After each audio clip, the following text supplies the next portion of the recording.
相信香港所有市民都希望我哋嘅社會係保持和平，而唔希望出現戰爭，亦希望社會每一個議題上邊係得到共識，而唔希望出現太多嘅爭拗。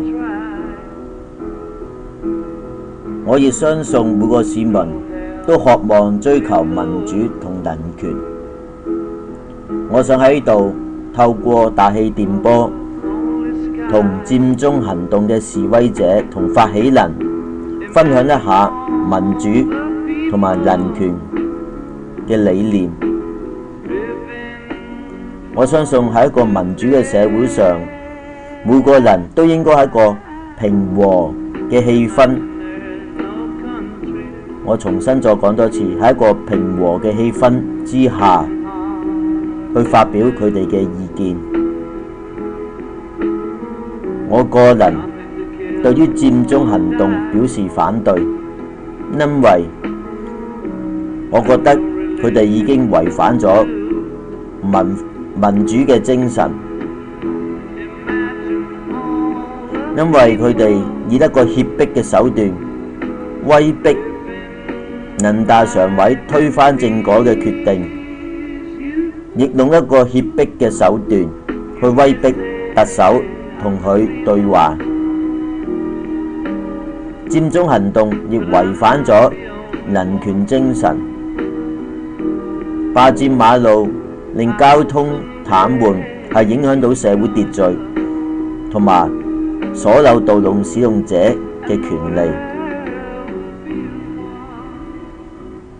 你哋係會引致到部分嘅學校要停教，間接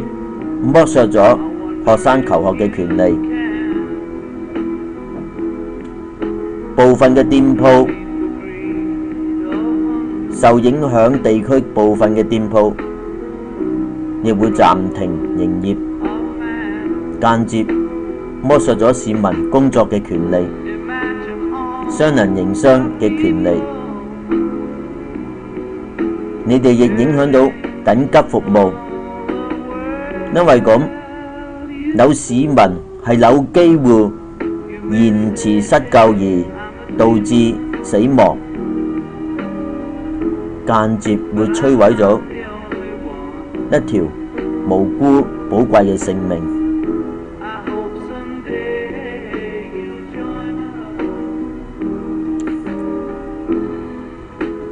示威人士，你哋應該理解到，你哋呢個運動係不理性，因為大家都睇到示威者經常係會推撞鐵馬，係用嚟控制人群，維持公眾秩序嘅鐵馬。呢個係一個暴力嘅行為，即使啲鐵馬俾你哋推跌咗、衝破咗警方嘅警戒線，俾你走前2步或者走前咗20步，咁就代表咗你爭取到啲咩呢？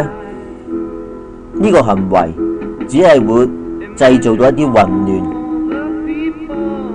亂，引致出現一啲暴力事件，而令到有人受傷。而家因為你哋嘅行為，政府每日都要動用大量嘅警力去維持秩序，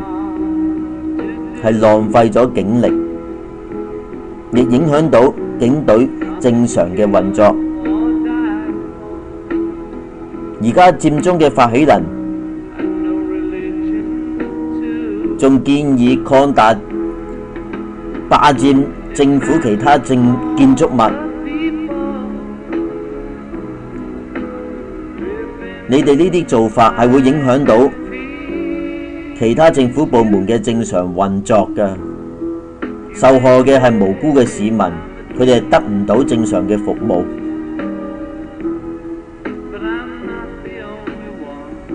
你哋而家已經霸佔咗金鐘、銅鑼灣、旺角、尖沙咀，呢4個地方已經俾你哋變咗做你哋嘅公民廣場啦。你哋停留喺度長期抗爭，不返學、不返工，係會令到你哋公民廣場嘅爸爸媽媽好擔心、好痛心嘅。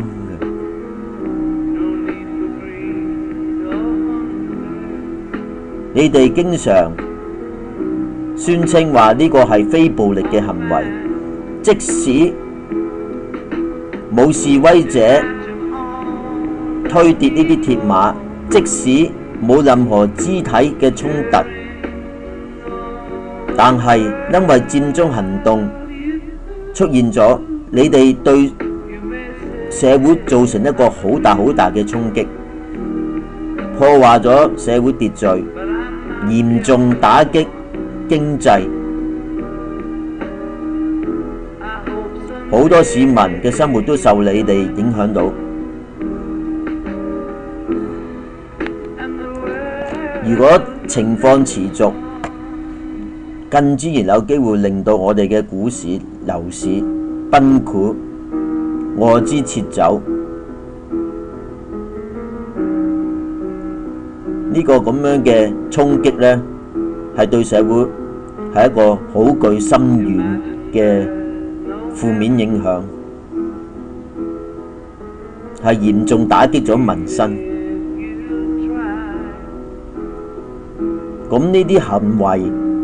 得到嘅後果所帶嚟嘅負面影響，已經係一個好清晰，話俾市民知係一個好清晰嘅無形嘅暴力。而呢啲暴力並不是對個別人士，係對我哋嘅社會施暴啊！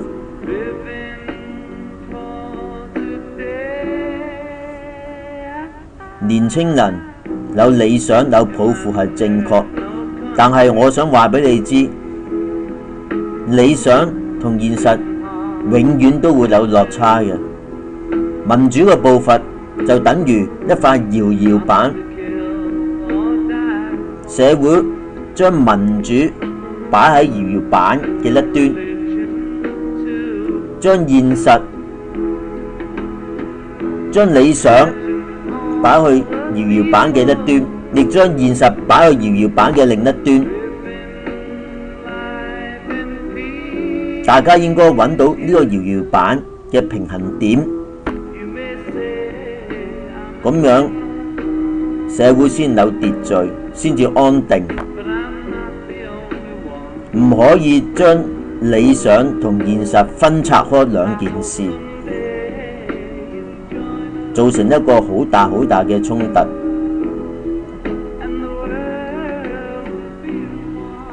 亦唔可以因為你自己想追求實踐你自己個人嘅理想夢想，而粉碎一個安定嘅社會，剝削全港市民正常生活嘅權利。你哋更之唔可以將全港市民嘅福祉作為一個政治嘅籌碼，而呢個籌碼呢，你唔係要嚟買大細，係要嚟買為息。你哋應該評估一下，你哋能夠爭取勝利嘅機會係渺茫，甚至乎係零。但係你哋要付出，你哋作出咁大嘅付出，同埋要全港市民整個社會作出咁大嘅付出，值唔值得？你不可能將你一生嘅積蓄，將我哋社會所有嘅積蓄擺咗去賭台上面買為息。輸嘅唔係你自己一個人，或者係你呢一群組嘅人，係好大機會一輸係影響到其餘無辜嘅市民。